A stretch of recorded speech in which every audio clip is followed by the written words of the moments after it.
Kathniel, may second chance nga ba? Hello mga ka-showbiz, welcome back sa ating channel. Mga ka-showbiz, isang nakakakilig at usapang trending na naman ang bomb-alot sa social media. Nabuhayan nga ba ng pag-asa ang mga Kathniel fans matapos ang alleged na pagkikita nina Daniel Padilla at Catherine Bernardo? Alamin natin ang lahat ng detalye at tsismis sa vlog na ito. Naging viral ang balita kamakailan tungkol sa Christmas special ng ABS-CBN sa Araneta Coliseum. Ayon kay OG Diaz, may espesyal daw na nangyari backstage. Ang chika, nagbigay daw ng bulaklak si Daniel kay Catherine.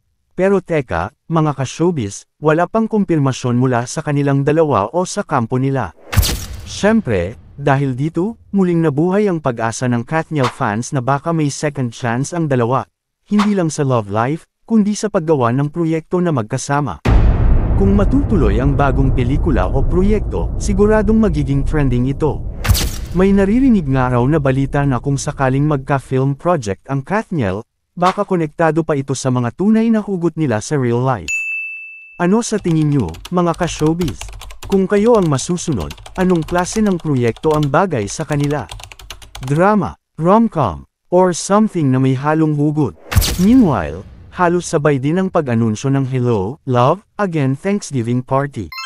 Dito, tuluyan ang signing off ang iconic characters na sina Joy at Ethan ng Hello, Love, Goodbye.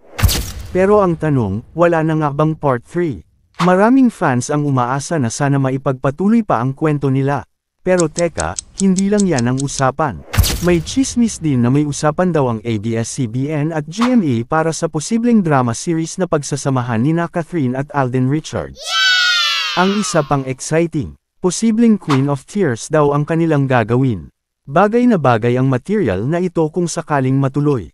Mga ka-showbiz, exciting ang mga possibilities para kina Catherine at Daniel, pati na rin kay Alden Richards. Pero sa ngayon, wala pa tayong malinaw na kumpirmasyon. Hanggang sa maglabas ng statement ang Kathniel, all we can do is hope and support them sa mga susunod nilang projects. Kung kayo ang tatanungin, gusto nyo bang magkabalikan ang Kathniel sa pelikula, sa totoong buhay, o both? Comment down below at pag-usapan natin. Don't forget to like, share, and subscribe for more chika. Hanggang sa susunod, mga ka-showbiz.